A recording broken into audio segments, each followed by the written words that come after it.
93.5 red FM पे एक कहानी ऐसी भी प्रवीण के साथ।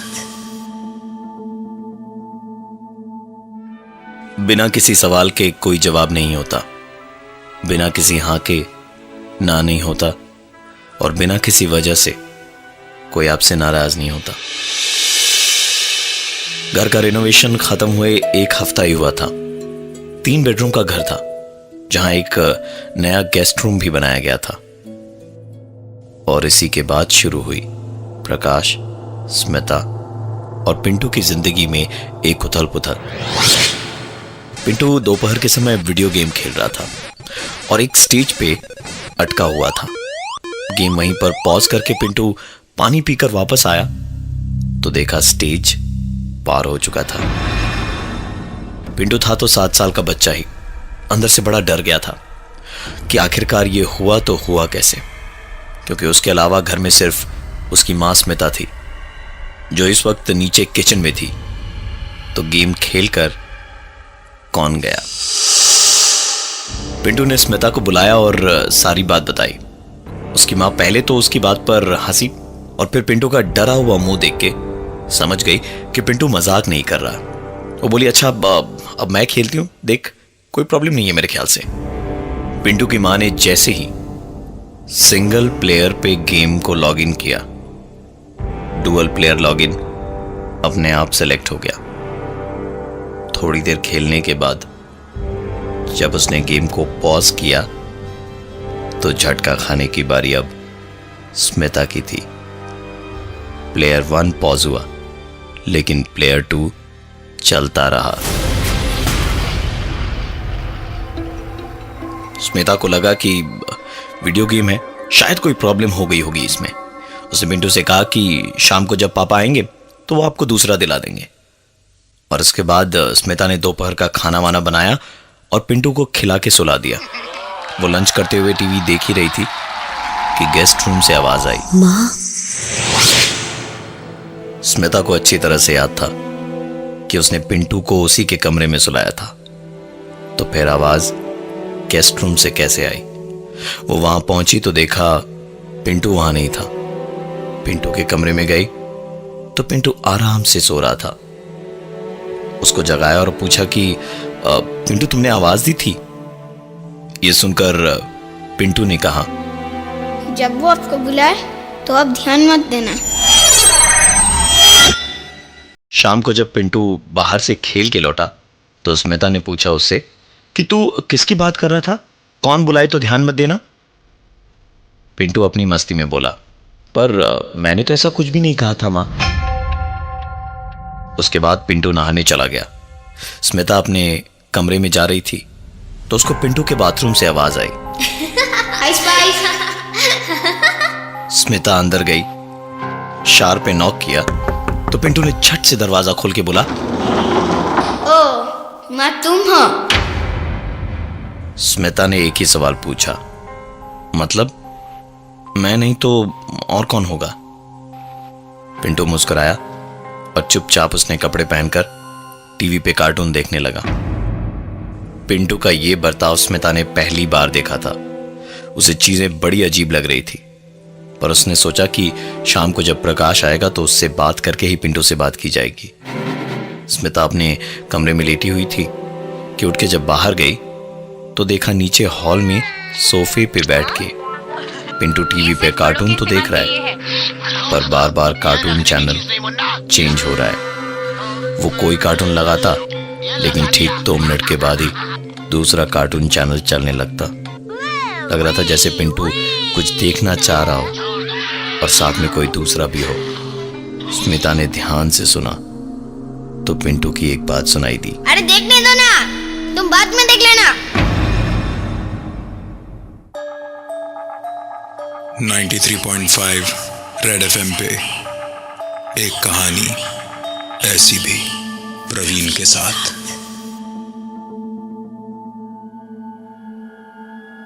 इस घर के रेनोवेशन के बाद से शुरू हुई कुछ अजीबोगरीब घटनाएं, जहां पहले पहले तो पिंटू को भी डर लगा, लेकिन आगे चलकर डर सिर्फ पिंटू की मां स्मिता को ही लगता। पिंटू के बर्ताव में भी धीरे धीरे बदलाव आया। वो अचानक ही हवाओं से बातें करने लगता और कुछ पूछने पर बस हंसता हुआ भाग जाता। पिंटू बैठकर टीवी देख रहा था और चैनल बार बार चेंज हो जाता। उसने कहा, अरे देखने दो ना, तुम बाद में देख लेना। स्मिता ने उससे पूछा कि तुम किससे बातें कर रहे थे? तो पिंटू ने कहा, किसी से भी तो नहीं, और भागता हुआ घर से बाहर चला गया। थोड़ी देर बाद में जब वो लौटा तो ग्राउंड फ्लोर में अपने मॉम एंड डैड के रूम में बैठकर खेल रहा था। पिंटू की ऐसी शांत हरकत से स्मिता सख्ते में आ गई और उसने सोचा कि एक बार रूम में जाकर देखती हूं कि आखिर हो क्या रहा है। कमरे का दरवाजा हल्का खुला था। वहां से स्मिता ने देखा कि पिंटू एक कार के साथ में खेल रहा था, जो एक बार खींचने पर अपने आप सामने चली जाती है। पिंटू कमरे में एकदम अकेला था। स्मिता ने साफ साफ देखा कि गाड़ी आगे बढ़ी और अपने आप पलटकर किसी ने गाड़ी को पीछे खींचा और फिर गाड़ी आगे की ओर आई। स्मिता तुरंत दौड़ते हुए अंदर गई और पिंटू से पूछा, ये क्या हो रहा है और गाड़ी अपने आप कैसे पलटी? पिंटू ने किसी भी सवाल का जवाब नहीं दिया और गाड़ी लेकर भागता हुआ ऊपर के कमरे में चला गया। स्मिता को अपने सवालों का जवाब चाहिए था, इसलिए वो पिंटू के पीछे पीछे ऊपर की ओर दौड़ी। स्मिता जैसे ही सीढ़ियों पर चढ़ रही थी कि पीछे से डोरबेल की आवाज आई। दरवाजा खोलने के लिए स्मिता पलटी कि तभी उसके बगल से दौड़ता हुआ कोई ऊपर चला गया, जो स्मिता को दिखाई ही नहीं दिया।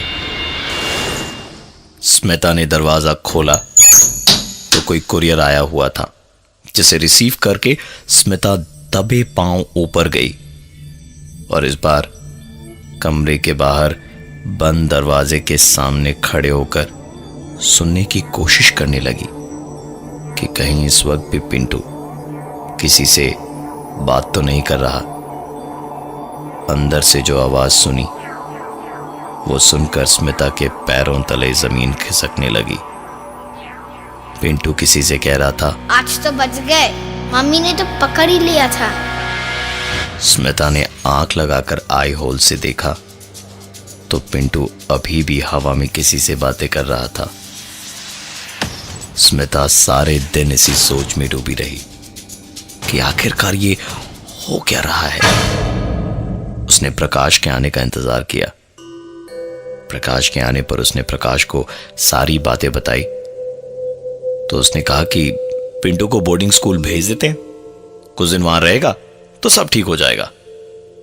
डिनर टेबल पर प्रकाश ने पिंटू को बोर्डिंग स्कूल की बात बताई तो पहले तो उसे बुरा लगा, लेकिन फिर बोर्डिंग स्कूल में होने वाली मस्तियों के बारे में सोचकर उसने जाने के लिए हां कर दिया।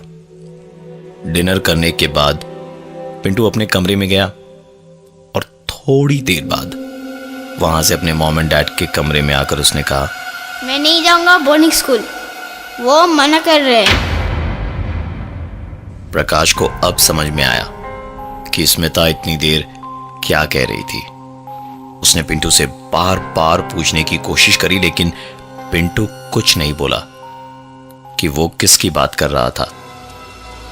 तंग आकर प्रकाश ने चिल्लाते हुए कहा, किसी ने तुमसे कुछ नहीं कहा है, समझे? मैंने कह दिया ना, तुम जा रहे हो तो मतलब जा रहे हो। 93.5 रेड एफएम पे एक कहानी ऐसी भी, प्रवीण के साथ।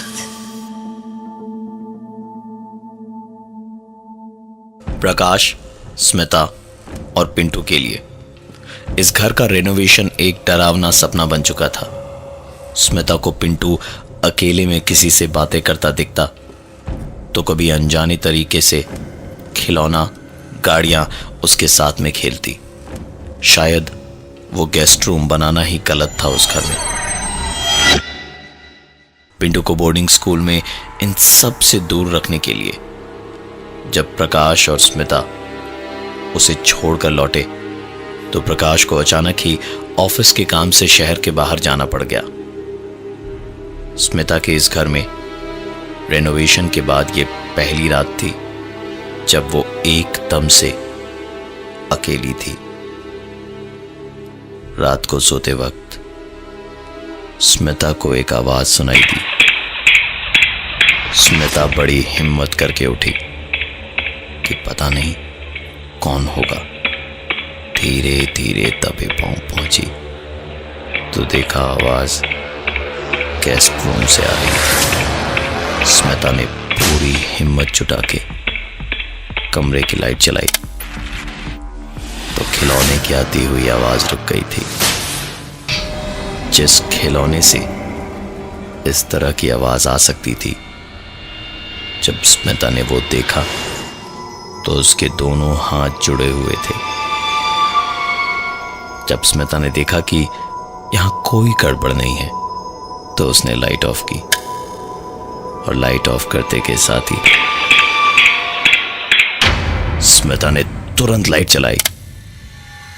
लाइट चलाते के साथ ही आवाज तो बंद हो गई, लेकिन इस बार उस खिलौने के हाथ अलग अलग थे, जैसे वो बिना चाबी के जिंदा होके चला हो।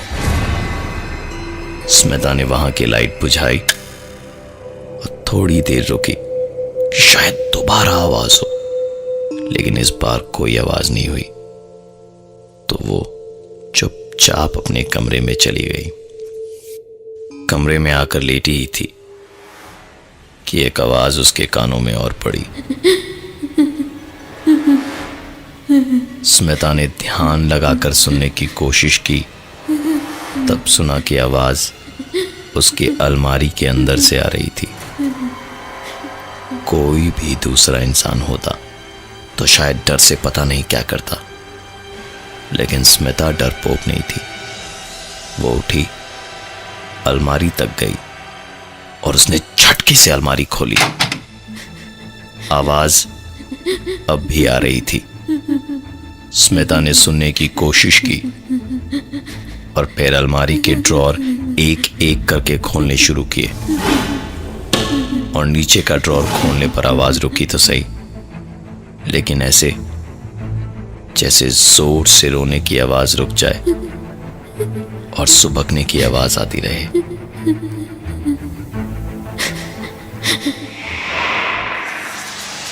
स्मिता से जब रहा नहीं गया तो उसने चिल्लाते हुए जोर जोर से अलमारी पर मारना शुरू किया। एक पल को कमरे में शांति छा गई, लेकिन उसके बाद ही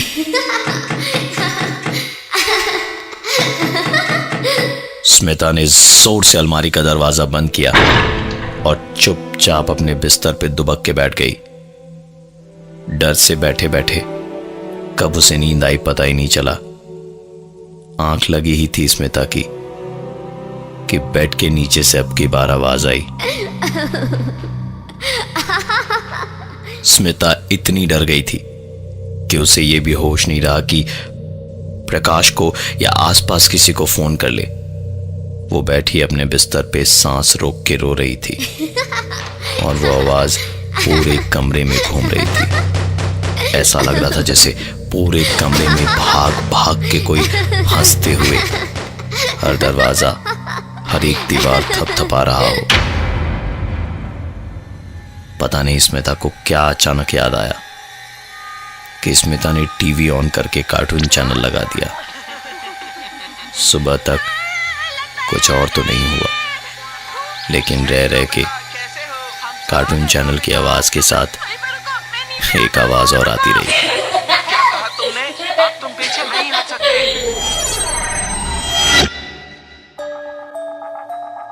93.5 रेड एफएम पे एक कहानी ऐसी भी, प्रवीण के साथ।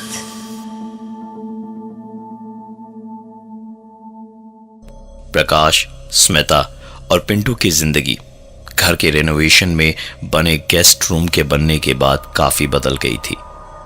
7 साल के पिंटू को बोर्डिंग स्कूल भेजना पड़ा क्योंकि वो दीवारों से बात करने लगा था। वीडियो गेम अपने आप चलने लगे थे और भी बहुत सारी घटनाएं हुई। लेकिन जब स्मिता ने रात को वो खिलौना और कुछ अनजान आवाजें सुनी तो स्मिता के डर की हद और हिम्मत सब जवाब दे चुकी थी। स्मिता ने प्रकाश के लौटने के बाद अपने साथ बीती सारी बातें प्रकाश को बताई, जो यह सब मानने को तैयार ही नहीं था।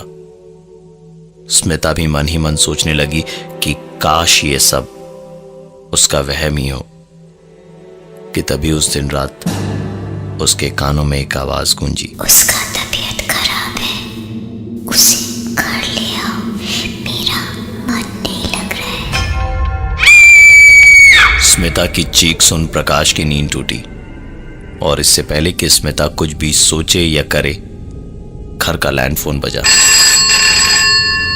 फोन उठाने पर उधर से आवाज आई, हेलो मैडम, आपके बेटे की तबीयत शायद अचानक हवा पानी के बदलाव से बिगड़ गई है। आप अगर हो सके तो कुछ दिनों के लिए उसे यहां आकर के अपने घर ले जाएं। स्मिता ने जैसे ही फोन रखा कि फिर से एक आवाज आई। स्मिता के साथ साथ यह आवाज इस बार प्रकाश ने भी सुनी।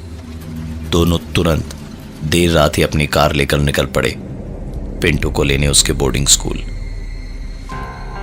घर पे आने के बाद पिंटू को एक पल के लिए भी प्रकाश या स्मिता ने अपनी आंखों के सामने से ओझल नहीं होने दिया।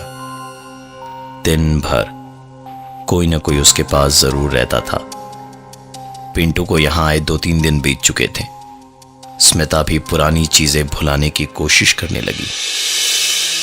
पिंटू की आंख खुली तो उसने देखा स्मिता उसके सराहने बैठ के रो रही थी। मेरी कुछ समझ में नहीं आ रहा, कोई मुझे क्यों परेशान कर रहा है। इस घर में मैं सबका भला चाहती हूं। छोटा सा पिंटू जैसे सब जानता था, जैसे उसे सब पता हो। दूसरी तरफ पलटा और हवा में ही बोला, मत करो ना ऐसे, देखो ना माँ रो रही है। स्मिता ये सब देखकर भड़क गई थी और चिल्ला के बोली, किससे बात कर रहे हो तुम? जो मुझे इस घर में जीने नहीं देता तुम उससे बात कर रहे हो? हाँ, जो मुझे परेशान कर रहा है तुम उससे बात कर रहे हो? कौन है बताओ, कौन है? किससे बात कर रहे हो बताओ?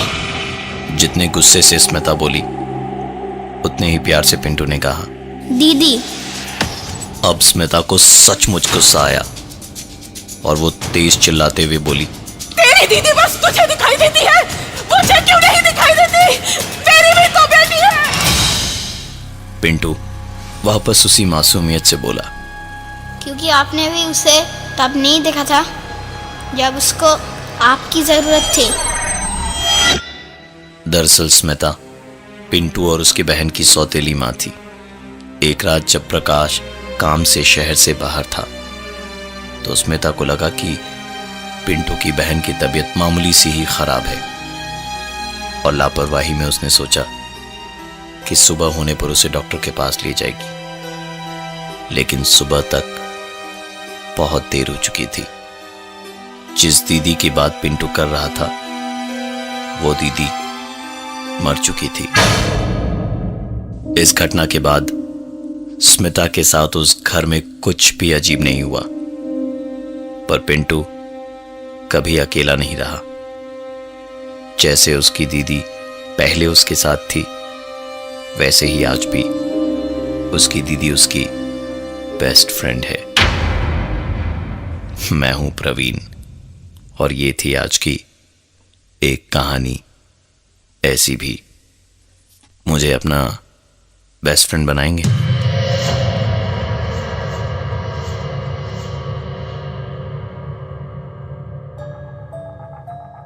.5 रेड एफएम पे एक कहानी ऐसी भी, प्रवीण के साथ।